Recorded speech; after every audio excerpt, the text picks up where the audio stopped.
फक्त 10 मिनिटात मुलांच्या टिफिनसाठी हेल्दी आणि टेस्टी डबा तयार होऊ शकतो का? चला, डे 9 मध्ये करून दाखवते. नमस्कार. 30 दिवस 30 लंच बॉक्स मालिकेच्या डे 9 मध्ये तुमचं स्वागत. आजच्या डब्यात आहे पालक पराठा आणि दही. असा डबा जो मुलांनाही आवडेल आणि आईचाही वेळ वाचवेल. पालक आधीच बारीक चिरून ठेवला असेल तर हा पराठा बनवायला अजिबात वेळ लागत नाही. कणकेत पालक, थोडे मसाले आणि प्रेम एवढंच पुरेसं आहे एक पौष्टिक डबा तयार करायला.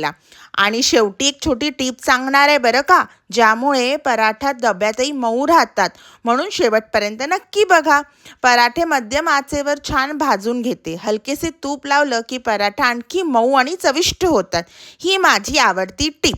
पराठे थंड झाले की डब्यात भरायचे.